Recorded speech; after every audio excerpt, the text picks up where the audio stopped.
estaban los juegos pirotécnicos ya haciendo sus efectos especiales. Pero bueno, vamos a la palabra de Dios. Le invito a que abra su Biblia en Lucas capítulo 1, versículo 46. La semana pasada terminamos una serie que nos ocupó 15 temas, y fue los discípulos, gente como yo. Y el día de hoy vamos a ver un tema especial, continuando con algo así como una miniserie alrededor de la Navidad. El viernes vimos un tema titulado Preparando nuestros corazones para la Navidad. ¿Cuántos los escucharon? ¿Cuántos lo escucharon? Bueno, los que no pudieron estar, bueno, escúchenlo si no lo han hecho. Y el día de hoy vamos a ver un tema titulado Un canto de gozo por la salvación.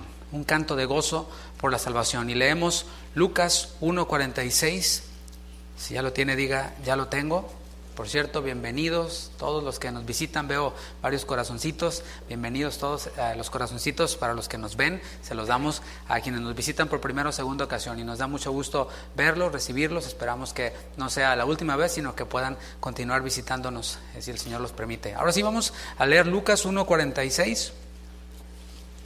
Entonces María dijo: Engrandece mi alma al Señor, y mi espíritu se regocija en Dios mi Salvador. Como pueden ver, y es obvio, estamos muy cerca para celebrar la Navidad.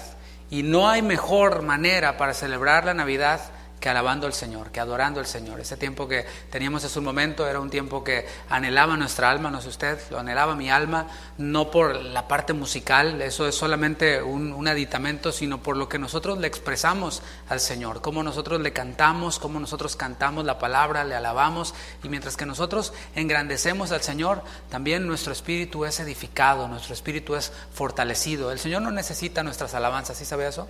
Él no necesita que le cantemos, Él ya es Dios. Sin embargo, nos manda a alabarle, nos manda a adorarle. Podemos ver esto ahí. ¿Para qué? Para bendición nuestra. Y hoy vamos a ver un canto de gozo antes del nacimiento de Jesús. A mí me impresiona mucho cómo alrededor de la Navidad, alrededor del nacimiento de Cristo, hubieron cantos, hubieron alabanzas, hubieron ángeles anunciando y adorando, alabando al Señor. Pero cuando el Señor regrese y en el final de los tiempos, cuando la profecía haya terminado, cuando ya no se necesiten lenguas, ya no se necesite ciencia, ya no se necesite nada, estaremos ahí delante del Señor alabándole. Entonces vendrá lo perfecto y estaremos ahí delante del Señor cantándole santo, santo, santo.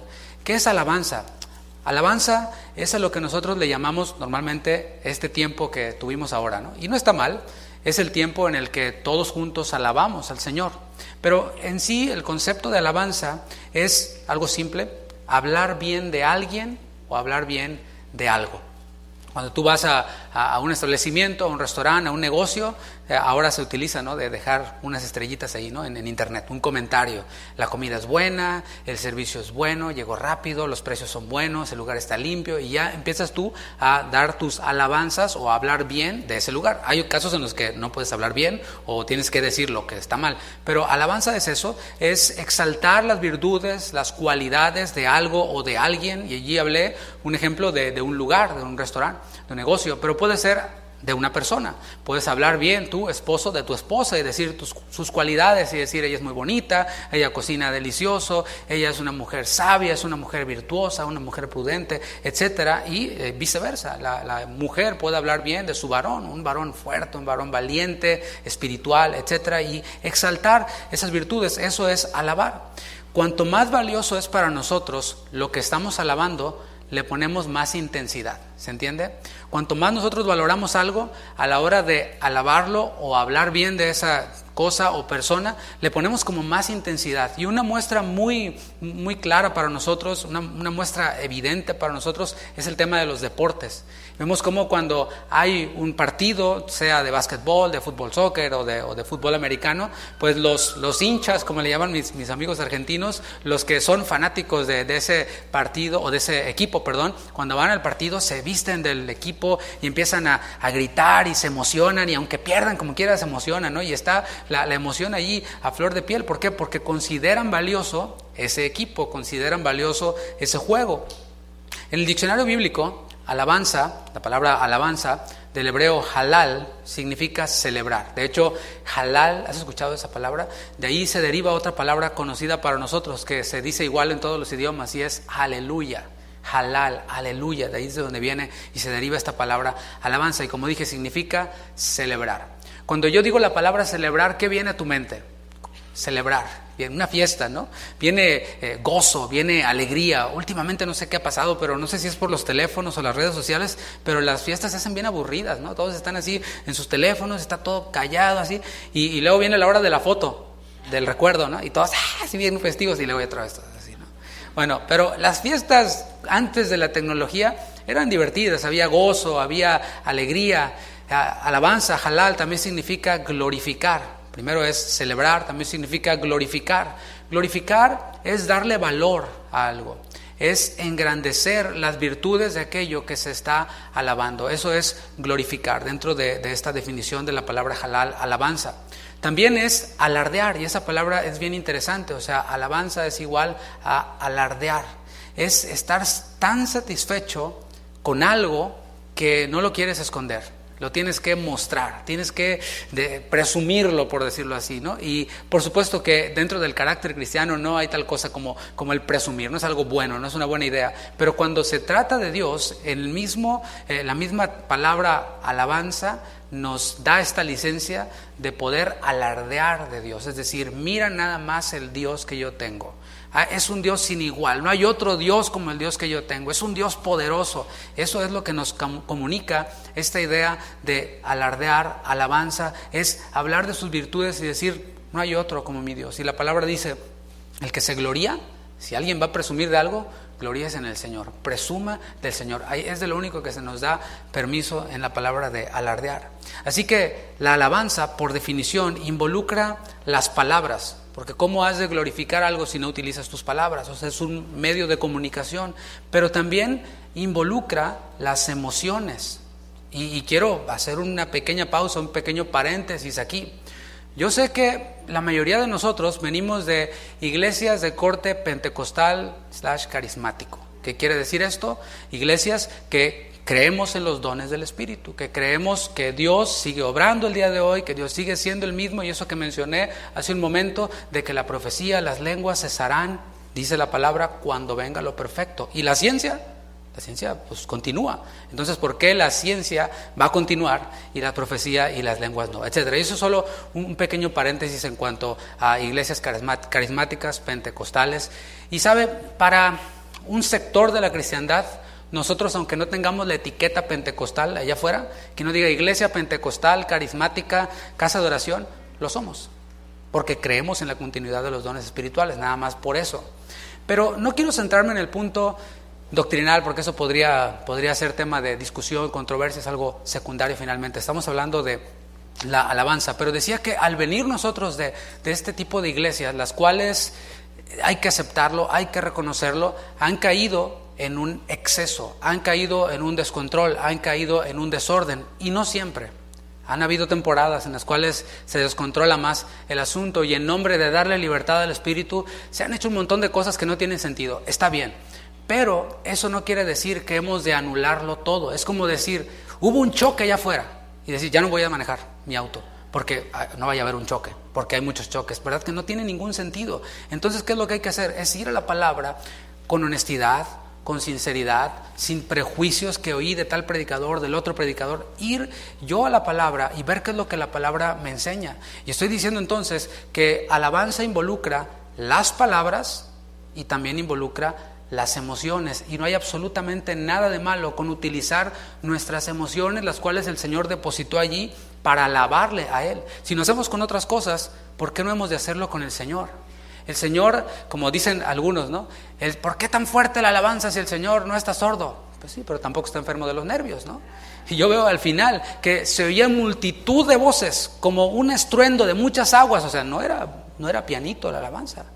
Hay veces en las cuales le cantamos al Señor así de manera suave, como un viento apacible, pero otras veces involucra y se requiere de cantar con fuerte voz, y la palabra habla abundantemente acerca de cantar con fuerte voz. Esto no tiene que ver con mis preferencias musicales o con las suyas, porque podemos tener cada uno las nuestras. Hay a quienes les gusta la música fuerte y estridente y lo disfrutan, hay otros que les gusta un tema más con violincitos y más callado. Bueno, aquí no se trata de qué me gusta a mí o de qué le gusta a usted, sino qué es lo que el Señor nos manda hacer y qué es lo que nosotros vemos en la palabra. Así que las emociones han sido puestas por Dios para que las utilicemos y las enfoquemos también en lo que tiene que ver con la alabanza y con la adoración. Y no quiere decir que vamos a dejar que las emociones nos dominen. El espíritu del profeta está sujeto al profeta. Las emociones del profeta están sujetas al profeta. Y nosotros tenemos control sobre las emociones, pero no hemos de reprimirlas. Ahí es en donde está el problema. Que al ver excesos, decimos, no, cero emoción, así nomás, como vela, ¿no? Pero hermanos, vamos a ver qué es lo que la palabra nos enseña. Estamos en cuanto a lo que tiene que ver con el nacimiento de Cristo. En la Biblia vemos, primero déjame hablarte de esto, que las cosas inanimadas, ¿entiende? Las cosas que no tienen alma, que no son personas, sino las cosas inanimadas, alaban a Dios. Acompáñame al Salmo 19, vamos a ver algunos salmos, porque este libro de los salmos es el libro de alabanza por excelencia. Si vamos a hablar de alabanza, veamos qué es lo que dice la Biblia. ¿En qué libro? Pues en el de las alabanzas. Ese es el libro básico de alabanza. Salmo 19. Para que veamos cómo las cosas inanimadas alaban a Dios. Es decir, las cosas inanimadas hablan de la grandeza, hablan del poder de Dios, manifiestan el poder de Dios. Cuando tú ves una pieza de arte, cuando tú ves una pintura, una escultura, qué sé yo, por poner un ejemplo, ¿alguna vez has ido a Dallas y pasas por Huntsville y ves un super monumento de Sam Houston, enorme, ¿no? ¿No te has puesto a pensar, quién hizo eso? O sea, ¿quién pudo hacer eso? Esa es una pieza de arte, o sea, porque no cualquiera la hace. A ver, dale la plastilina al niño y dile que haga una igual, o sea, eso es una obra de arte. Entonces la ves y preguntas, ¿quién hizo eso? Bueno, esa obra que está ahí habla de la creatividad de un artista, y eso es solo por poner un ejemplo, pero estamos viendo cómo en la palabra las cosas inanimadas hablan del poder de Dios y alaban a Dios. Dice el Salmo 19, versículo 1, los cielos cuentan la gloria de Dios. Los cielos comunican la grandeza, el poder de Dios. Y el firmamento anuncia, ¿te fijas? La palabra contar, la palabra anunciar, ¿de qué nos habla eso? De comunicación. Y el firmamento anuncia la obra de sus manos. Un día emite palabra, a otro día, otra vez está la comunicación, y una noche a otra noche declara otra vez sabiduría. Y aquí podemos ver qué es lo que está alabando a Dios. El cielo, el firmamento, cosas inanimadas, no son personas, son cosas. También en el Salmo 148, si vas conmigo, Salmo 148, vemos cómo la creación de Dios, la creación entera de Dios, alaba al Señor. Cosas inanimadas, es ahora en donde estamos. Salmo 148, 3, y de hecho estábamos cantando este salmo hace un momento. Tratamos de extraer cantos directamente de la palabra, y aunque no lo hiciéramos, o sea, que se hagan cantos tal cual en la palabra es bueno, pero eso no quiere decir que sean malos cantos que no salgan directamente de la palabra. La palabra dice, cantando entre vosotros con salmos, himnos, cánticos espirituales, o sea, canciones que están llenas de lo que el Señor está hablando en nuestra vida y está haciendo en nuestra vida. Salmo 148, 3 dice, alabadle sol y luna, cosas inanimadas. Y te fijas cómo está dándoseles una orden al sol y a la luna. Alabadle vosotras todas lucientes estrellas, alabadle cielos de los cielos y las aguas que están sobre los cielos. Alaben el nombre de Jehová, porque Él mandó y fueron creados. ¿Por qué alaban al Creador? Porque Él las creó. Porque Él es digno de ser alabado. ¿Por qué? Simplemente porque creó todas las cosas. Y con eso basta y sobra. Es razón suficiente para alabar a Dios. Y un paréntesis aquí. Hay una expresión de alabanza que es de gratitud. No estoy hablando de esa todavía. Es alabanza en gratitud por lo que el Señor ha hecho en nuestras vidas. Y allí hay mucho material más para poder alabar a Dios. Él nos ha perdonado, Él nos ha sanado, Él ha hecho favor para con nosotros, nos ha dado favor, etc. Esa es una manera de expresar alabanza, o un motivo de expresar alabanza, por gratitud, por lo que Él ha hecho en nosotros. Pero aquí se trata de alabanza simplemente porque Él nos ha creado. Simplemente por eso. Así que cuando tú creas que no hay motivos para alabar a Dios, porque a lo mejor no te está yendo tan bien, porque el Señor no te ha respondido lo que le has pedido, etcétera, aún así el Señor sigue siendo digno de ser alabado. ¿Por qué? Simplemente porque Él nos creó. Ese es el principio básico de alabanza. Y esto nos ayuda y nos impulsa. Y quiero decirlo, el objetivo de esta enseñanza es que podamos alabar a Dios con el entendimiento. Y en el entendimiento podemos ver que también las emociones están involucradas en lo que tiene que ver con alabanza. Porque a veces venimos al tiempo de alabanza, esa no me gusta. ¿Y por qué otra vez? Y ya se equivocaron. Y estamos en otra onda, ¿no? Y nos fue mal, tuvimos una semana estresada, qué sé yo, y no alabamos. Decidimos no alabar. Pero estamos viendo cómo simplemente porque Él nos creó, es necesario y es un mandato que le alabemos. Lo hacen las cosas inanimadas, lo que vemos aquí.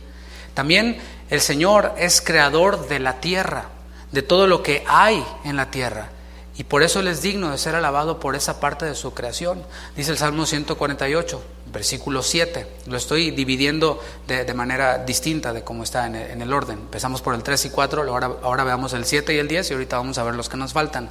Dice el versículo 7, alabad a Jehová desde la tierra, los monstruos marinos y todos los abismos, el fuego y el granizo, la nieve y el vapor, el viento de tempestad que ejecuta su palabra, los montes y todos los collados, el árbol de fruto y todos los cedros, la bestia y todo animal, reptiles y volátiles.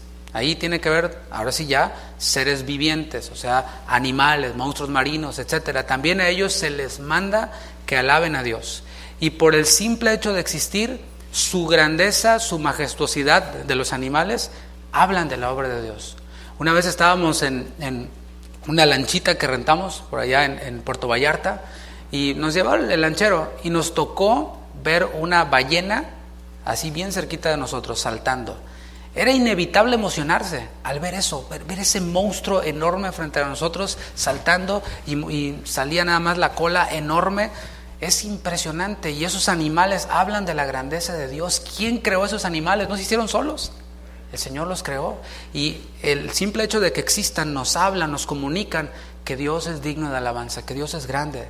Y no solo las cosas inanimadas, como hemos visto, alaban al Señor. Y en este salmo vemos también en otras partes de las Escrituras que las criaturas, los seres vivientes, pero otro tipo de criaturas que son los seres celestiales, también alaban a Dios. Estoy hablando de los ángeles y este salmo lo dice en el versículo 1 y versículo 2. Dice, alabad a Jehová desde los cielos. Ya le alabaron las estrellas, el firmamento, pero ahora va a hablar de los seres celestiales. Dice, alabadle en las alturas. Versículo 2, alabadle vosotros todos sus ángeles. Alabadle vosotros todos sus ejércitos de ángeles, ejércitos celestiales.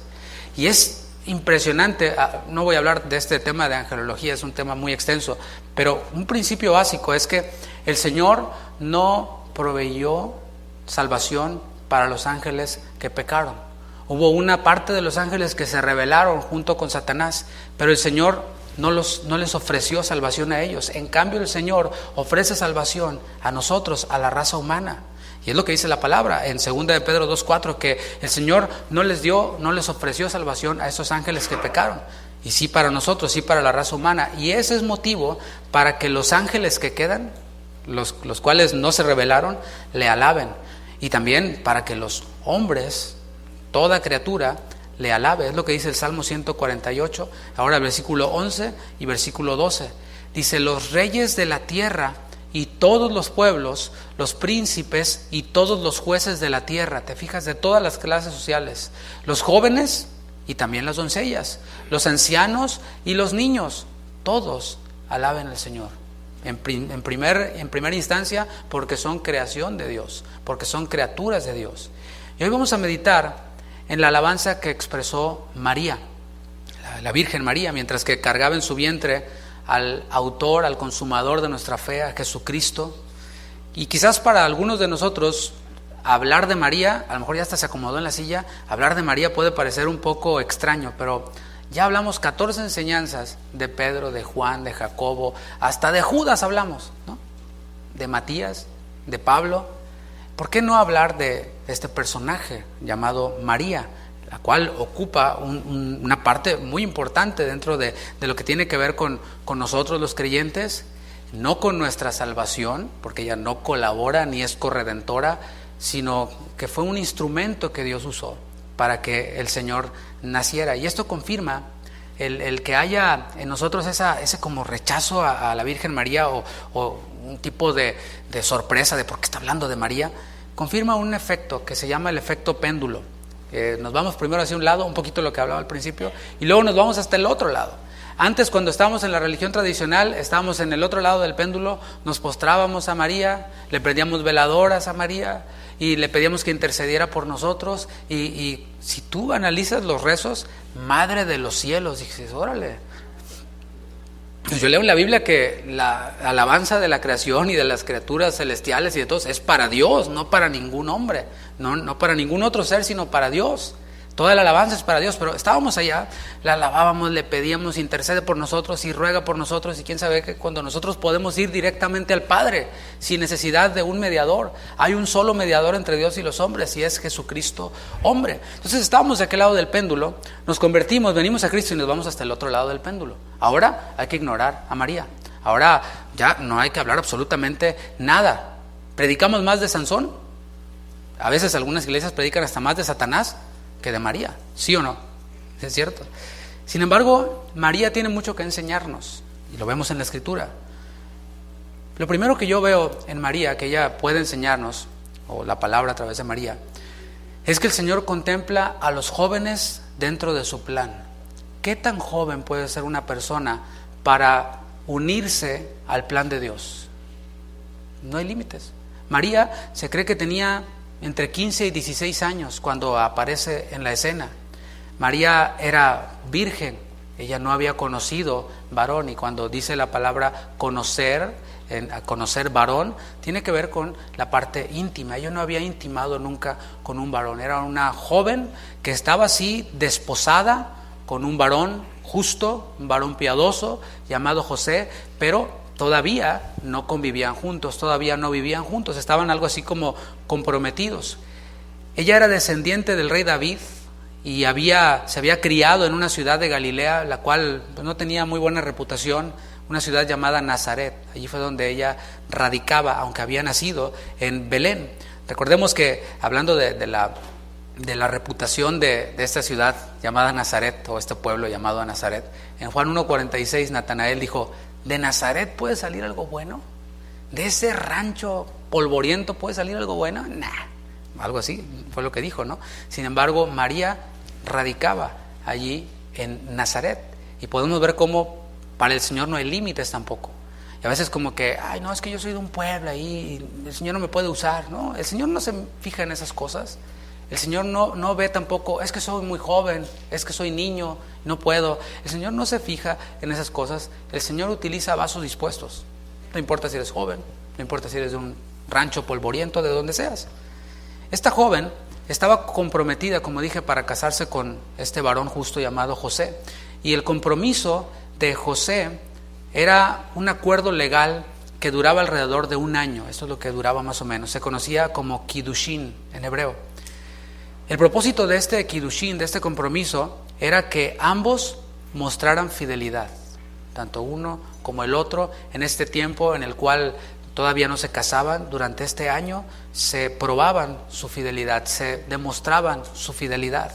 Y aunque la pareja bajo Kiddushin vivían separados, no vivían bajo el mismo techo, ya eran considerados por la sociedad como marido y mujer. Para la sociedad ya eran vistos así como marido y mujer. Y para que este Kiddushin se anulara, ¿sabes qué es lo que tenía que ocurrir? Un divorcio. Era así de serio el asunto, y esto lo podemos ver en Mateo 1:19, cómo este desposorio o Kiddushin se tenía que anular a través de una carta de divorcio. No podían decir así como que, ups, no funcionaron las cosas entre nosotros, tú por tu lado y yo por el mío, y ya rompemos, como dicen, ¿no? Y ya, bye. Y luego el que sigue, next. No, había que llevar todo un proceso. Y María, como judía piadosa, como todo judío piadoso, estaba en espera del Mesías, estaba en espera de este Salvador. Y esto ella lo veía en las Escrituras. Los profetas habían anunciado de que un Mesías vendría, y todos los judíos piadosos estaban esperando a este Mesías. Y un día a esta jovencita llamada María se le aparece un ángel y le dice: salve, muy favorecida. Le dice: eres favorecida, eres muy favorecida. Y le da dos noticias a esta jovencita. La primera noticia es: el Mesías está a punto de irrumpir en la historia. Para alguien quien espera eso, esa es una muy buena noticia, ¿no crees? O sea, es como si tú estés esperando que salga, no sé, que salga tu nombre en una lista de una universidad y estás en espera y te dicen, ya salió la lista. Ya, eso ya te alegra, ¿no? Es muy buena noticia. Ahora falta ver si estás en la lista, ¿no? Pero ya la lista ya está disponible. Le dice, el Mesías ya está por irrumpir en la escena. Eso que han estado esperando va a acontecer ya. Y la otra noticia que le da es que ella sería quien iba a concebir al Mesías. Que ella sería quien daría a luz al Mesías. Y obviamente esto le añadió sorpresa al asunto. Ella estaba sorprendida, pero aunque estaba sorprendida, quizás un poco asustada, ella no cuestionó el plan de Dios. Ella no dijo, ¿por qué yo? Ella no dijo, pues hay otras allá. O no dijo absolutamente nada, ella no cuestionó, al contrario. Lo que ella preguntó fue, ¿cómo será esto? Y esto no quería decir que ella estuviera cuestionando el plan de Dios, sino que ella estaba diciendo, ok, ya está, ¿cómo se va a hacer? ¿Cuáles son las instrucciones? Ella no estaba diciendo, ¿lo hago o no lo hago? Es, sí lo hago, nomás dime cómo va a ser esto, porque por si no sabías, Ángel, no conozco varón, o sea, José y yo todavía no vivimos juntos, y el ángel por supuesto que sabía todo eso, y Dios ni se diga. Y esto nos enseña algo, en lo que tiene que enseñarnos María. Cuando veamos algo en la palabra, porque este ángel estaba trayendo una noticia de Dios, un mensaje de parte de Dios, y cuando nosotros veamos algo en la palabra o escuchemos algo de alguien que está en la palabra y no nos cuadre a nosotros, es así como que, ¿cómo cuadra esto en mi vida? ¿Sabes? No es la palabra la que necesita ajustarse. Esta ya está terminada, ya está. ¿Quiénes son los que se tienen que cuadrar? Pues nosotros. O sea, somos nosotros quienes tenemos que ajustarnos. Y la mayoría del tiempo no nos cuadra a causa de nuestra lógica humana, a causa de nuestros paradigmas, de cómo me enseñaron, cómo le oí, no sé dónde, cómo lo hacen en quién sabe cuál. Hay que hacer a un lado nuestra lógica humana. Y si no nos cuadra, decirle al Señor, así como María, decirle, Señor, yo obedezco. Ahora nomás dime cómo le hago. Ahora nada más dame las siguientes instrucciones, pero yo voy a hacer lo que tú me dices que haga. Y sabes, el Señor siempre nos va a seguir dando las instrucciones en su palabra. Y el Señor le reveló su plan a María. En Lucas 1:35, si me acompañas, podemos ver cómo el Señor responde. Pero si nosotros no nos disponemos, ¿sabes? Ahí nos vamos a quedar atorados. Hay veces que el Señor nos habla y no nos cuadra y nos quedamos ahí. ¿Cómo? Y no, no creo, y yo no sé si soy apto, y salimos con un montón de excusas. Bueno, ahí nos vamos a quedar. Pero cuando nos disponemos y decimos, sí Señor, va, nomás dime cómo. Tú di rana y yo salto, como decimos, ¿no? El Señor nos responde. Dice de Lucas 1:35, respondiendo el ángel le dijo, el Espíritu Santo vendrá sobre ti. Así se va a efectuar este plan. Y el poder, subraya esa palabra, poder, el poder del Altísimo te cubrirá con su sombra, por lo cual también el santo ser, en el original dice allí lo santo, el santo ser que nacerá será llamado Hijo de Dios.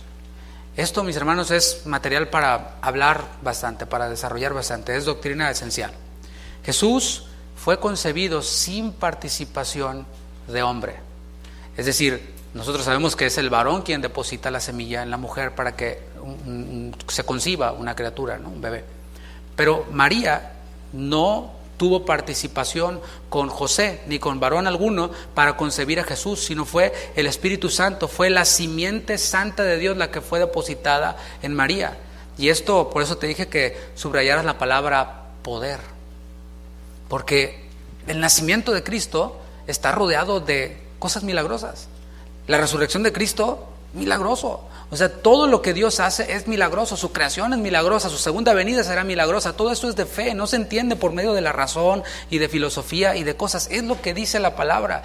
Y el Señor, de manera milagrosa, deposita su semilla en María, cosa que no se va a volver a repetir, que no vuelve a suceder, sino que está únicamente allí.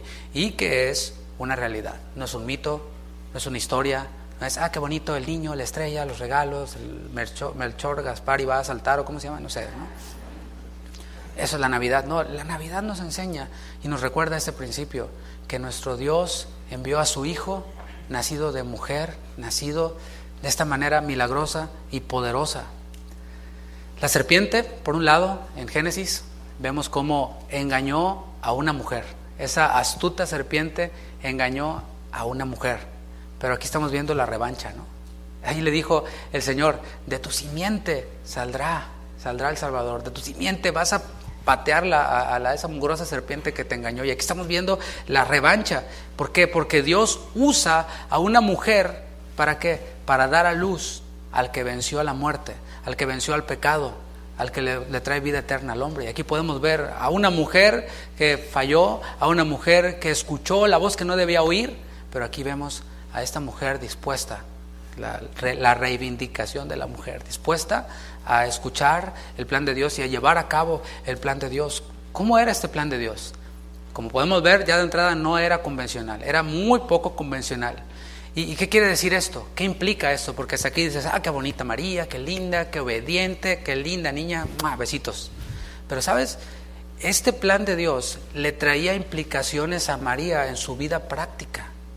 Y déjame te lo digo, así es obedecer a Dios. Obedecer a Dios siempre va a traer implicaciones en nuestra vida cotidiana, en nuestra vida práctica. Situaciones incómodas. Sí, por un lado es maravilloso seguir a Dios, disfrutamos la paz, disfrutamos la transformación que el Señor hace en nuestras vidas, en nuestra familia. Sí, es maravilloso y hay un gozo y todo esto. Pero también hay cosas que no son muy dulces, muy bonitas, que son incómodas, hay rechazo y hay muchas otras cosas más. Y esto le iba a ser necesario pasar a María en la obediencia del plan de Dios. Ella iba a ser, pues no iba a ser muy comprendida, quiero decir, por los demás. Así como que, ¿y esa panza, María? No, pues el Espíritu Santo. Qué bonita, ¿no? Hermanos, ella iba a experimentar rechazo, pero aún así, ella estuvo dispuesta a hacer la voluntad de Dios. El Señor no nos promete un picnic y nos dice, síganme y todo les va a ir bien, síganme y ascensos y cosas y promesas, aunque Dios simplemente, ciertamente puede darnos cosas. Él es poderoso, no tiene problemas con bendecir al hombre materialmente, no tiene problemas con sanar al hombre cuando se enferma, pero sabes, el Señor lo que ofrece es algo eterno, algo más allá de las cosas de esta tierra. Y en esta tierra nos dijo el Señor Jesús, en el mundo tendréis aflicción. No nada más es pura aflicción, pero la tendremos, la pasaremos, pero confíen, ahí es en donde está la fe. No es nada más decir, sí, está bonito tu plan, amén, aleluya, pero yo le sigo, ¿no? Y sigo con mi vida. No, es yo creo en lo que tú me estás diciendo, Señor, y estoy dispuesto a obedecer con lo que esto traiga, ¿no? Con las consecuencias que traiga. Y veamos cómo en el versículo 38 María da evidencia de haber creído ciertamente en lo que el Señor decía, de haber considerado también las implicaciones, aunque quizás haya sido en un flash, así, esto me va a traer incomodidad, me va a traer rechazo, me va a traer, etcétera. Pero ella dice en Lucas 1:38, he aquí, ¿la qué? La sierva del Señor, no la madre de los cielos, sino la sierva del Señor, hágase conmigo conforme a tu palabra. Y el ángel se fue de su presencia. O sea, no le dio ningún premio. O sea, el Señor ya sabía, por eso mandó al ángel con ella. Por eso no lo mandó con otra mujer. Por eso le dijo, salve, muy favorecida. Y ella dice, hágase conmigo conforme a tu palabra. ¿Podemos decir eso al Señor? Cuando estamos en una tribulación, cuando estamos en una enfermedad, hágase conmigo según tu palabra. Obviamente deseamos salir de las tribulaciones, ¿no? Obviamente deseamos ser sanados, pero en medio de esas peticiones también podemos decirle al Señor, Señor, hágase conmigo según tu palabra. Y María, ¿qué fue lo que hizo después de que el ángel se va? Lo que hace es ir a buscar a quien testificarle de lo que ella había experimentado. Y fue con una prima suya llamada Elizabeth. El ángel, de hecho, le había dicho también a María que su prima Elizabeth estaba también embarazada. Y cuando María llega a la casa de Elizabeth, y la casa también de Zacarías, el esposo de Elizabeth, la criatura que estaba en el vientre de Elizabeth salta, se mueve. Y esto también nos comunica, ¿no? Que hay que moverse cuando nos regocijamos, ¿no? Y salta, y esta criatura dentro de Elizabeth era nada más y nada menos que Juan el Bautista. ¿Qué ocurrió? Ella fue llena del Espíritu Santo, Elizabeth, y le fue revelado que María iba a ser quien le iba a dar a luz, quien iba a dar a luz al Mesías. Y nadie le tuvo que decir nada, el mismo Espíritu le mostró, ahí está. Por eso saltó la criatura en tu vientre, porque esta es la que va a dar a luz al Mesías. En el versículo 42 vemos cómo una mujer llena del Espíritu Santo habla cómo una mujer llena del Espíritu Santo se expresa, porque sabías, la llenura del Espíritu Santo se ve, es evidente. O sea, la palabra dice, no se embriaguen con vino, en lo cual hay disolución, sed llenos del Espíritu, y luego vienen las evidencias de ser lleno del Espíritu, y tiene que ver con acciones, y son cosas que se ven y se oyen, y así habla una mujer llena del Espíritu.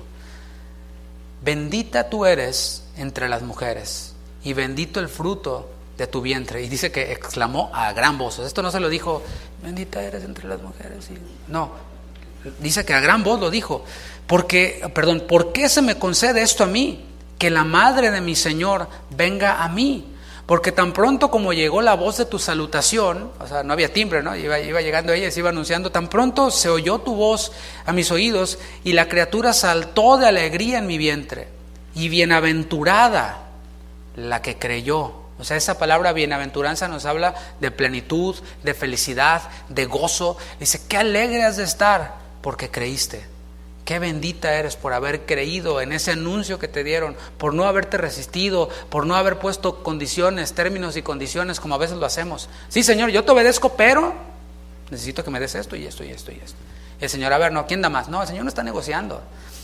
Dice, bienaventurada la que creyó porque se cumplirá lo que fue dicho de parte del Señor. Ella creía en eso, y estar lleno del Espíritu nos habla y comunica esto, estar llenos también de fe y estar confiando en lo que el Señor ya ha dicho en su palabra. Elizabeth, como dije, llena del Espíritu Santo, habla palabras de bendición, y estas palabras de bendición no son buenas vibras como se dice, ¿no? Good thoughts nada más, sí, échale ganas. No, ella habló palabras de bendición con base en lo escrito por parte del Señor, en lo escrito en la palabra, en las escrituras. Y esa es una evidencia, como dije, de estar lleno del Espíritu. Alabanzas, cánticos llenos de la palabra inspirada por Dios. Cuanto más nosotros conocemos a Dios en su palabra, tenemos más motivos por los cuales alabarle. Yo te di ahorita, simplemente por ser creación de Dios, es motivo para alabarle a Él. Pero no hay que quedarnos allí nada más. Sí, Dios me creó, aleluya, gloria a Dios. Si vamos profundo a la palabra de Dios, si leemos cada día la palabra de Dios, y no nada más como, ya cumplí, bye, Dios, sino el poder escudriñar la palabra, meditar en la palabra. Cuando nosotros hacemos esto, vamos recibiendo más motivos para alabarle, tenemos más razones para alabarle. Y ahora sí, veamos el canto de gozo por la salvación que María expresó en Lucas 1:46. Lucas 1:46. Entonces María dijo, engrandece mi alma al Señor. Aquí me voy a detener, me voy a ir deteniendo porque vamos a analizar rápidamente el canto de gozo de María. Esta palabra engrandecer que aparece es de hecho lo que le da título a este canto de gozo. Este canto de gozo tiene un título que no se lo dio María, pero se le dio después. ¿Por qué? Porque la palabra que aparece ahí, engrandecer, es magnificat en latín.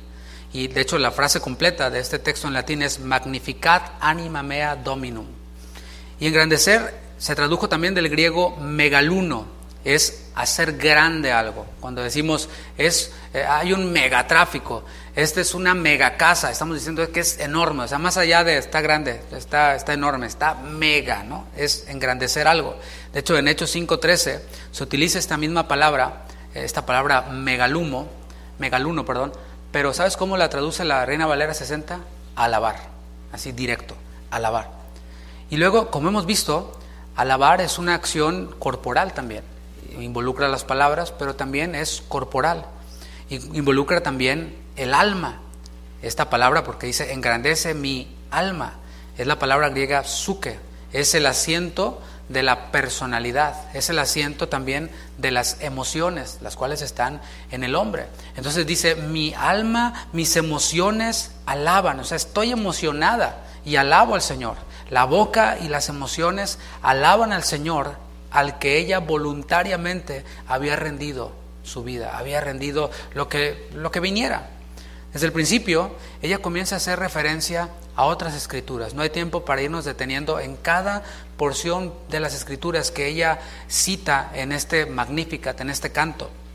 Pero aquí podemos ver que hay muchos paralelismos con lo que cantó una mujer llamada Ana en 1 de Samuel, capítulo 2. Ahí podemos ver cómo esta mujer concibió a un hijo ya en su vejez, era Samuel, por supuesto, y ella eleva un cántico al Señor y dice: mi alma, mi espíritu, mi corazón se regocijan en Jehová, y dice: mi boca se ensanchó sobre mis enemigos. Ese es otro canto, pero hay mucho paralelismo en lo que canta María con lo que cantó Ana también. Versículo 47: y mi espíritu se regocija en Dios mi Salvador. Y este canto de gozo va dedicado al Dios que salva. A Dios sí, pero hay muchas maneras en las que podemos ver a Dios. Podemos ver a Dios como el Dios que provee, podemos ver a Dios como el Dios que pelea por nosotros, y muchos nombres que Dios tiene que comunican una parte del carácter de Dios, ¿no? Y no habría límite para decirlos. Pero aquí se refiere al Dios que salva. Y eso dijo Dios de sí mismo. O sea, tenemos que hablar de Dios conforme a lo que dice Dios en su palabra. Por eso digo que hay que escudriñarla, que hay que leerla. En Isaías 45:21 vemos a Dios hablando de sí mismo. ¿Qué dice Dios de sí mismo? Es interesante. Dice Isaías 45:21: proclamad y hacedlos acercarse, y entren todos en consulta. ¿Quién hizo oír esto desde el principio y lo tiene desde entonces, sino yo, Jehová? Dice: y no hay más Dios que yo, Dios justo y salvador, ningún otro fuera de mí. ¿Te fijas? Eso es lo que dice Dios de sí mismo. Él dice: yo soy justo, yo soy salvador. En Isaías 45:21 podemos ver esto. Y el Señor envía a Jesucristo para buscar, escucha esto, lo que se había perdido. Yo estoy hablando con las palabras de Jesús. Entonces, no estoy poniéndole de mi cosecha. ¿Qué dijo Jesús? ¿A qué vino Jesús? Pues preguntémosle a Jesús. Y Jesús nos responde y nos dice: yo vine a salvar lo que se había perdido. ¿Qué se perdió ahí en el Edén? La raza humana, el hombre. Y el Señor también dijo que Él vino a salvar no a justos, sino a pecadores. ¿Y qué dice la Biblia? ¿Quiénes son pecadores? Todos pecaron. Todos están destituidos de la gloria de Dios. Y así se reconoce María misma. Y ella dice: soy, versículo 47, baja, porque ha mirado la bajeza de su sierva. Es lo que dice María. María, ¿cómo anda tu autoestima? Pues delante de Dios me puedo ver como baja y me puedo ver como sierva. Pero si el Señor me ha mirado, vale la pena, ¿no crees? El Señor ha mirado la bajeza de su sierva, y por eso le alabo, por eso le exalto, por eso mi alma magnifica al Señor y mi espíritu se regocija en ese Dios salvador. Ella reconocía su propia bajeza, ella reconocía su necesidad de salvación. Y ese es el tema de este canto, el estribillo, como dicen, ¿verdad, mis hermanos? El coro, como decimos en otros países, de este canto. El tema es ese, es salvación, es salvación. Le llama al Señor mi Salvador. Dios es creador, Dios es salvador. Yo te pregunto, ¿es tu salvador personal? Porque tú puedes decir: no, pues sí, mi esposa es salva. Y tú, como decía mi abuelo antes de convertirse, yo soy primo, decía mi abuelo. Mi esposa, ella sí. Y espero que los primos que hay aquí puedan el día de hoy recibir este regalo de la salvación. Y él le llama su Salvador, mi Salvador personal. Y ella reconoce que no fue elegida por ser la mejor. ¿No habría más vírgenes justas ahí? Seguramente sí. Había muchas más. Pero ella reconoce que no fue elegida por mérito suyo, porque era la mejor de todas. No, el Señor da gracia, ¿sabes a quiénes? A los humildes. A quienes, así como María, se reconocen pobres, se reconocen pequeños ante la grandeza de Dios. A esos son a los que el Señor les otorga gracia. A quienes se reconocen así. Y mira, hablar de salvación, porque estoy hablando de salvación, puede ser un tema controversial y puede darnos mucho para filosofar y para plantear nuestros libros que hemos leído, etcétera. Pero, ¿sabes? El Señor lo hace sencillo. O sea, no es muy complicado el asunto, ¿eh? Es reconocer la grandeza de Dios, su santidad y mi pecado. Y ya de ahí vamos por buen camino. Por eso dice la palabra, y inicia Jesús el sermón del monte y dice: bienaventurados los pobres en espíritu, los que reconocen que no traen para pagar nada. O sea, no hay justicia, no hay buenas obras, no hay nada que yo pueda hacer comparado con mi gran pecado. ¿Cuál pecado? Incredulidad. Ese es el pecado que manda al hombre al infierno. No es el alcoholismo, no es la drogadicción. El pecado que manda al hombre al infierno es la incredulidad, es no creer en el Hijo de Dios. Ese es el pecado. Y cuando nosotros reconocemos nuestro pecado, eso es ser humilde. Y vamos por buen camino hacia la salvación. Y continúa y dice, pues he aquí, desde ahora me dirán bienaventurada todas las generaciones. Por un tiempo, piénsalo, María iba a ser mal vista, iba a ser rechazada por la sociedad de aquel tiempo. Y de hecho Jesús experimentó este rechazo. Y cuando se trataba de tirarle mala onda a Jesús, ellos decían, nosotros no somos hijos de fornicación. O sea, le estaban diciendo, tu mamá le puso los cuernos a tu papá. Porque los niños son terribles, los que tienen hijos en secundaria, en high school, son terribles y buscan las peores ofensas que pueden decir. Bueno, así le decían a Jesús también, nada más que no eran jovencitos, eran judíos, piadosos entre comillas. Nosotros no somos hijos de fornicación. Y esto continuó y persistió, y por un tiempo ella sería mal vista por la sociedad. Sin embargo, aquí podemos ver cómo ella también ve hacia la eternidad, ve hacia el futuro, y dice, desde ahora me dirán bienaventurada todas las generaciones. Y la prueba es ahora mismo. Después de más de 2000 años estamos aprendiendo de la obediencia de María y cómo ella se dejó usar por el Señor, y cómo le cantó al Señor con gozo, y a Él le dedicó todo su cántico acerca de la salvación. Y este canto de gozo expresa también varios atributos de Dios. Veamos el versículo 49. Versículo 49. Porque me ha hecho grandes cosas, ahí está el atributo, el poderoso, Salvador, poderoso, y esto nos habla de la omnipotencia de Dios. Nuestro Dios es todopoderoso, todopoderoso, no hay nada imposible para Dios. Por eso no podemos limitarlo con nuestros métodos y nuestras maneras de pensar. El Señor es todopoderoso, y si yo entiendo la Biblia de una manera y el Señor le place hacerlo como Él quiere, porque Él es poderoso, lo va a hacer. Por supuesto, todo siempre dentro de su santidad.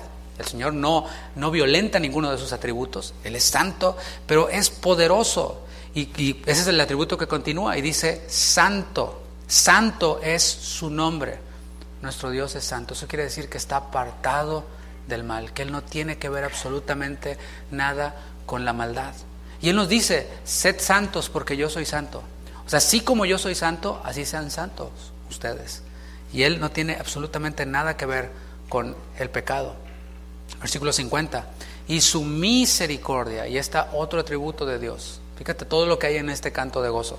Y su misericordia es de generación en generación. ¿A quiénes? A los que le temen. Los que se reconocen pobres pueden disfrutar y ver esa misericordia de Dios. Todos están bajo la misericordia de Dios, nada más que no se dan cuenta. Y piensan que no, a mí todo me va bien. Mira, yo hago de mi vida lo que sea y pues no me va tan mal, ¿no? Estás bajo la misericordia, o mejor dicho, la longanimidad de Dios. Pero Dios es justo y no dejará sin castigo al culpable. Su misericordia es de generación en generación a los que le temen. Nuestro Dios es grande en misericordia. No solo tiene misericordia, Él es grande en misericordia. Y aquí está María citando una parte del Salmo 103. Se lo leo rápidamente. El Salmo 103, versículo 17. Dice, mas la misericordia de Jehová es desde la eternidad hasta la eternidad. O sea, no tiene principio ni fin. Aquí una exageración, ¿no? Sobre los que le temen, y su justicia sobre los hijos de los hijos. Eso es lo que está citando aquí María. Tiene sentido, concuerda con lo que está en la palabra de Dios. Dios, como dije, es paciente, es misericordioso, pero eso no anula su justicia. Ese es otro atributo que se repite aquí. Él no anula esa justicia, como dice Números 14:18, que lo cité. Él no tendrá por inocente al culpable. Versículo 51, fíjate cómo va cambiando el tono dentro de este canto. Hizo proezas con su brazo, la creación, ¿no? Algo nunca antes repetido. Esparció a los soberbios en el pensamiento de sus corazones. Y esta es una referencia al Salmo 89:10, en donde dice, con tu brazo poderoso esparciste a tus enemigos, a los que tratan de oponerse al plan de Dios, a los que han endurecido su corazón y tratan de destruir, según ellos, el plan de Dios. Dice la palabra que Él esparce a sus enemigos. Y Dios actúa contra quienes se consideran superiores a los demás. Es lo que habla, lo leo de nuevo. Esparció a los soberbios. ¿Qué es ser soberbio? Ser soberbio no debemos de interpretarlo con base en lo que nosotros creemos o pensamos. Porque a veces llamarle soberbio a alguien manifiesta la envidia que le tengo. ¿Sí? Sí, no sé si me comunico, ¿no? Ahí tienes a la persona que trae zapatos nuevos. ¡Ay, se cree mucho! Pues si ni ha dicho nada, va llegando. Dices que se cree mucho porque tú quieres esos zapatos y estás acusando a alguien y dándole un nombre a alguien de un pecado que hay en ti que se llama envidia, codicia, etcétera, ¿no? Pero soberbio, alguien soberbio es alguien quien se considera superior a los demás. Alguien quien se pone acá y dice, yo estoy acá, ni se te ocurra acercarte, porque yo estoy acá y tú estás allá. ¿Me entienden? Paisitas, así muchos se refieren a otros, ¿no? El paisa, bueno, no voy a hablar con más calificativos, ¿no? Pero es ponerte acá y los demás allá abajo. Pero ¿sabes algo? La palabra nos enseña que cuanto más altos se engrandecen los hombres, pues más duro está el azotón. Desde allí el Señor los derriba, porque una cosa es que te resbales y te caigas, y otra cosa diferente es que Dios sea el que te derribe. Versículo 52, quitó de los tronos a los poderosos. Y pudiera dar varios ejemplos, pero ahí tienes a Saúl. Sí, ese hombre alto, rubio, bien parecido, que no, o sea, era el gallo del pueblo de Israel. Y dice, no, este es nuestro rey, el que el pueblo eligió, este es Saúl. ¿Qué le pasó a Saúl? ¿Cómo le fue a Saúl? Fue quitado. Y le fue dado el trono, el reino, a un humilde pastor de ovejas que estaba allá. Y ahí podemos ver ejemplos. Está Acab, está también Nabucodonosor, que decía, no, esta es la gran Babilonia que yo edifiqué y con la fuerza de mi poder y gloria a mí, ¿verdad? Soy lo máximo, así que tengamos cuidado cuando caigamos, estemos cayendo en eso, ¿no? No, y yo soy el más grande, yo soy el más inteligente, yo soy... cuidado, porque Nabucodonosor quedó en calidad de animal. Los pelos largos, las uñas, y allí humillado, hasta que reconoció la grandeza de Dios, hasta que alabó a Dios. Y continúa y dice, y exaltó a los humildes, y aquí descansamos, ¿no? Ay, yo quiero estar ahí, no quiero estar entre los que el Señor derriba, sino que quiero estar entre los humildes, porque en contraste, Dios derriba a los soberbios, esparce a sus enemigos, pero en contraste el Señor exalta a los humildes. Por eso, repito, bienaventurados los pobres en espíritu, bienaventurados los contritos, los que están deshabilitados por sí mismos. Es fácil decir que soy deshabilitado cuando lo estoy, pero cuando tengo uno que otro recurso, ¿qué tal deshabilitarnos ahí?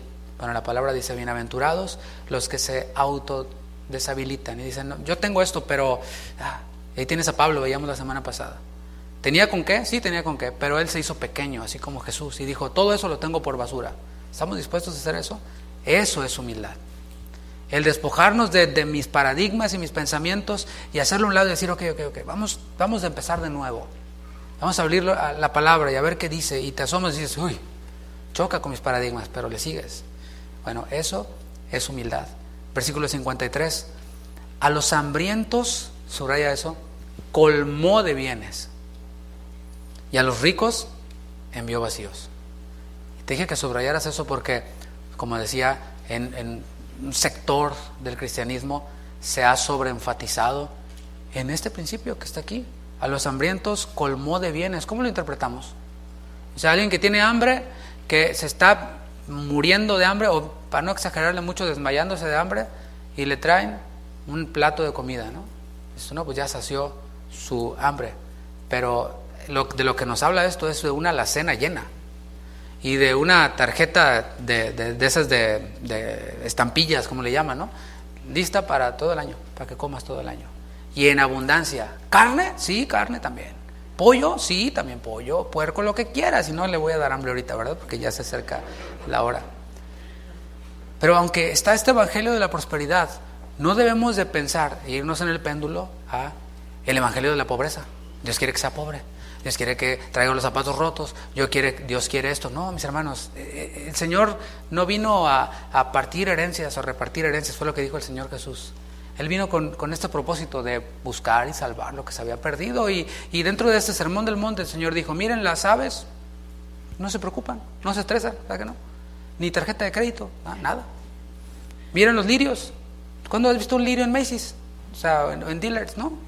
No se preocupan por ellos. O ellos no se preocupan porque Dios suple sus necesidades y nos invita también a nosotros. El Señor suple nuestras necesidades y también el Señor nos da todas las cosas para que las disfrutemos. Es lo que dice la palabra. Así que si el Señor te bendice y hay una mejor economía en tu vida, la palabra dice, disfrútala. ¿Cuántos dicen amén?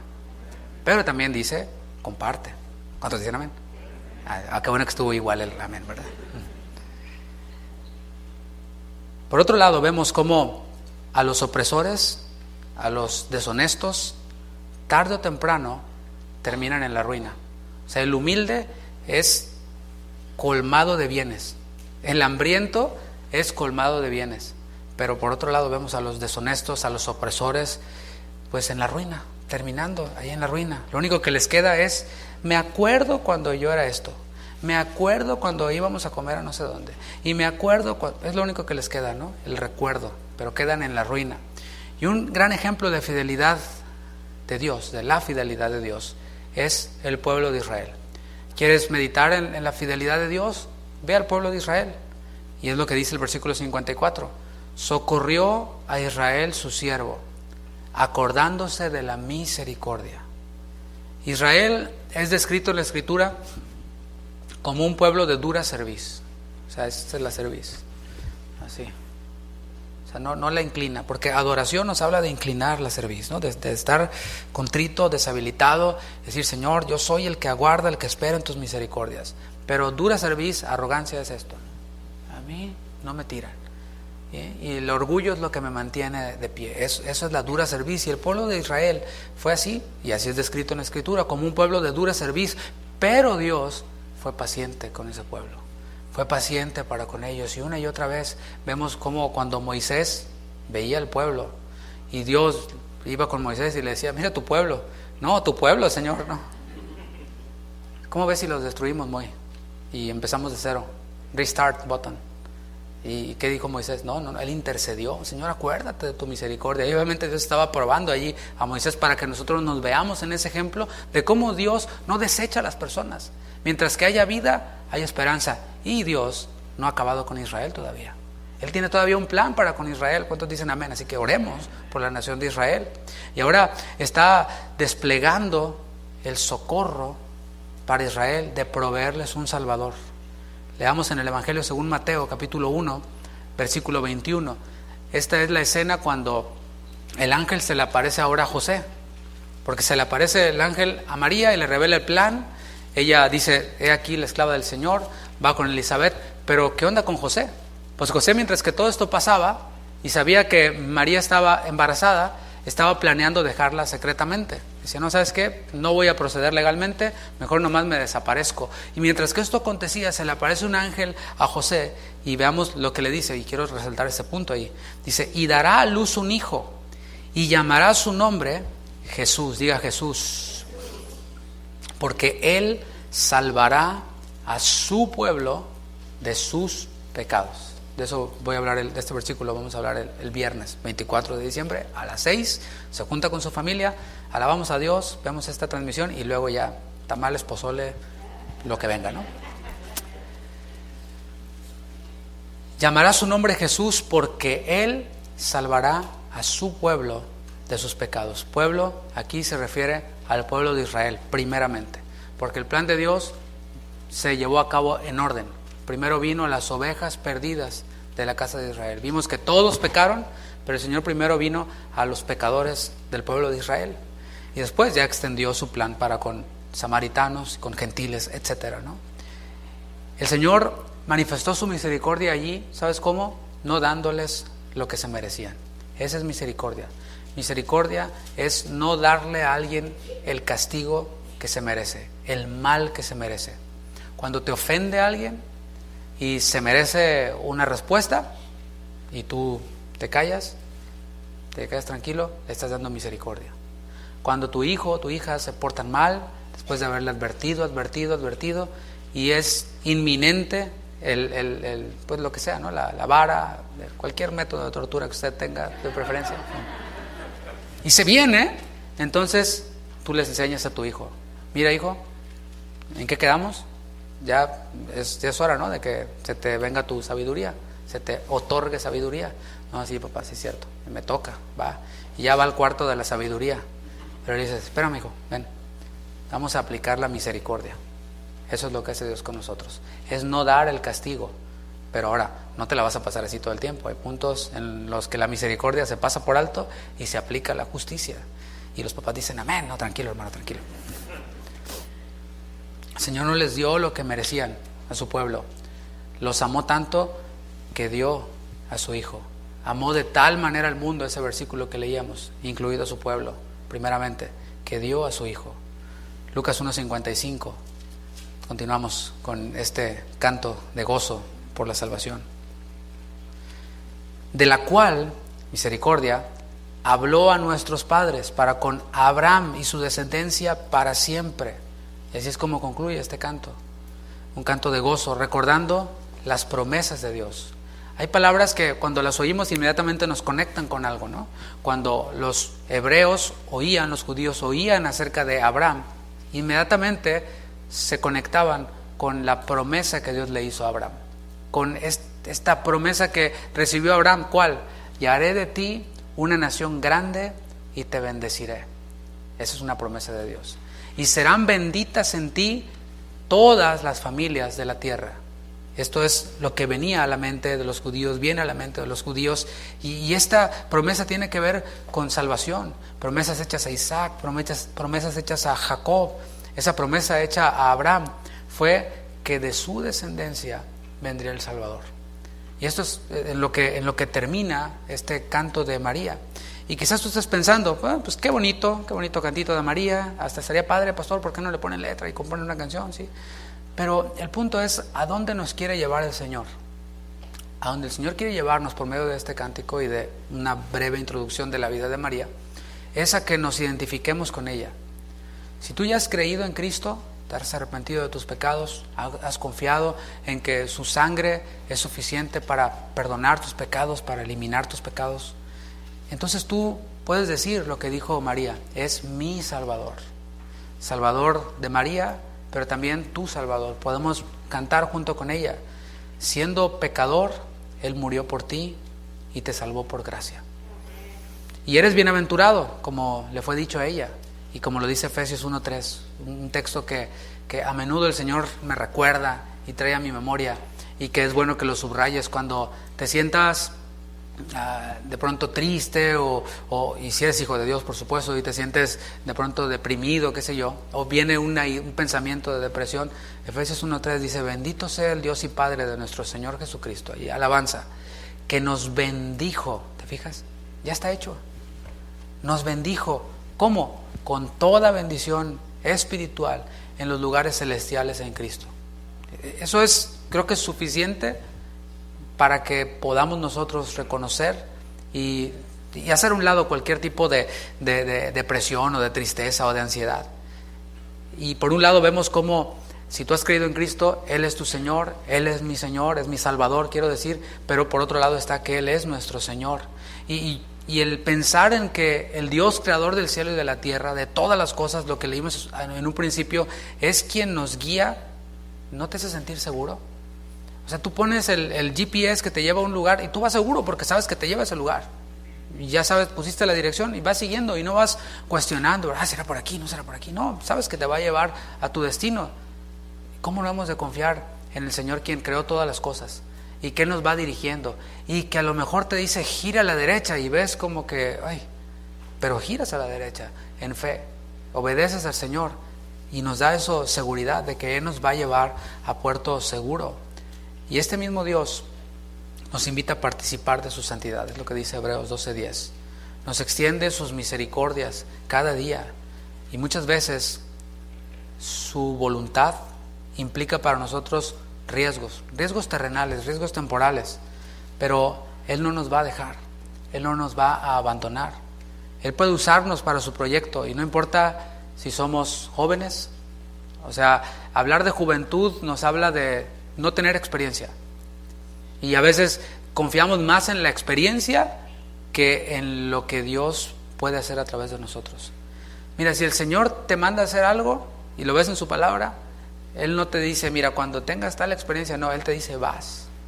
Y el Señor capacita a los que llama, no llama a los capacitados, Él capacita a los que llama. Y el Señor puede usarte si eres joven, y hablo a una iglesia joven, no solo porque hay muchos adolescentes, sino porque también hay matrimonios jóvenes, parejas jóvenes, y el Señor puede usarte, decir, no, bueno, cuando tenga tantos diplomados, cuando tenga tanto, y cuando sepa hebreo y griego, y ¿sabes qué?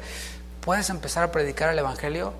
Si has creído en Él, de lo que has aprendido, de lo que oíste, eso puedes hablar. Y ahí está la mujer samaritana. Tan pronto se encontró con Jesús, tan pronto creyó en Él, ya estaba en su pueblo anunciando y predicando. ¿Qué? Pues lo que ella sabía. Me dijo todo lo que yo soy, eso me dijo. Eso es, hasta ahí le daba su teología a la samaritana. Pero ¿qué ocurrió? Todo el pueblo creyó. ¿Te fijas? O sea, el Señor puede usarnos ¿para qué? Para su obra, aunque seamos jóvenes, aunque seamos de un pueblo insignificante, o a lo mejor tú dices, bueno, es que soy inmigrante, es que no tengo papeles, y es que no sé qué. ¿Sabes? El Señor puede usarnos también. Lo hizo con María. Y estas promesas, si no has creído en Cristo, pueden ser tuyas también. Yo te invito a que te pongas de pie. Basta con reconocer tu pobreza. A lo mejor no estás enfermo, está todo bien en tu vida, pero ¿sabes? Delante de Dios aún sigue siendo pobre, ante la riqueza de Dios, ante la riqueza de la sabiduría y de la ciencia de Dios. Insondable, todo lo que tú puedas tener o ser, se queda muy, muy corto. Aún tus buenas obras son como trapos de inmundicia, dice la palabra. Y es simplemente reconocer eso. Así comienza todo. Arrepentirte, cambiar tu mente, tu manera de pensar. Allí comienza.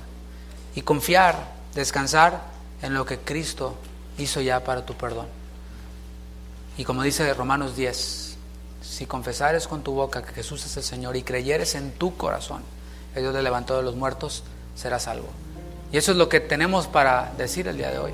Y eso es lo que María puede llevarnos a través de este canto, a aterrizar este mensaje en eso, salvación, la cual somos llamados a anunciar y a proclamar. Que tenemos un Dios justo, santo, pero también salvador, misericordioso, que te amó de tal manera que dio a su Hijo unigénito para que si tú crees en Él tengas vida eterna. Te invito a que inclines tu rostro y me gustaría orar aquí. Y si hubiera alguien aquí que ha escuchado esta enseñanza y dice, quiero recibir este regalo de la salvación, quiero experimentar este gozo de la salvación, ahí levanta tu mano y dile al Señor, Señor, perdona mis pecados. Yo te quiero ayudar a orar porque quizás no tienes las palabras exactas que decir. No son las palabras exactamente, sino es lo que ya el Señor ha obrado en tu corazón. Y que puedes decirle al Señor, Señor, perdona mis pecados. He entendido mi incapacidad, he entendido mi bajeza, como decía María, pero también he podido ver a un Salvador. He podido ver a quien perdona pecados. Y quiero confiar en ti, no solo como mi Salvador, sino como mi Señor, quien guía mis pasos, quien guía mis caminos. Gracias, Señor, porque tú aún sigues moviéndote, aún sigues salvando y perdonando. Más de 2000 años después, seguimos anunciando este mensaje. ¿Cómo oirán si nadie les predica? Pero hoy estamos aquí predicando, Señor, y te pido que a quienes ya te conocen, a mis hermanos aquí, que les des denuedo para hablar tu palabra, que les des denuedo para en ese tiempo, mientras que se preparan para la Navidad, puedan ir llevando y anunciando tus buenas nuevas de salvación, que en ese tiempo, mientras que se encuentran con familiares que no te conocen, puedan hablar libremente acerca de esto que es básico para nosotros los creyentes, que Cristo vino a salvar, que Cristo vino a perdonar pecados, que el Señor vino a buscar esas ovejas perdidas, esas monedas perdidas, esos hijos pródigos. Que, Señor, lo hagamos libremente, que no haya estorbos en nuestra vida, prejuicios, cosas que oímos ahí en internet, que no es así, que es quién sabe cómo, que podamos simplemente hablar y proclamar tus maravillas. Gracias, Jesús, porque tú has venido a nacer. Y así como naciste en un pesebre sucio, posaste allí, así también has venido a posar en los corazones de los hombres, en esos corazones que han creído. Gracias, Señor. Gracias. Y esto nos llena de gozo. ¿Y cómo no estar llenos de gozo, mi hermano? ¿Cómo no cantar al Señor, verdad? Después de escuchar las buenas nuevas de salvación. El Señor sigue siendo poderoso para salvar. Y nos manda también a que nos llenemos de su Espíritu continuamente en nuestros corazones cantando su palabra. ¿Cuántos quieren alabar esta tarde al Señor? ¿Le parece bien si alabamos al Señor? Si alabamos con gozo al Señor. Voltee con el que está atrás de usted y dígale: vamos a alabar al Señor, porque Él ha traído gozo a nuestra vida. Y si pasa el grupo de alabanza, por favor, vamos a despedirnos alabando al Señor. Vamos a despedirnos gozándonos y diciéndole al Señor: gracias, Señor, porque has traído gozo a nuestra vida, has traído gozo a nuestro corazón. Gracias, Señor. ¿Puedes darle un fuerte aplauso al Señor?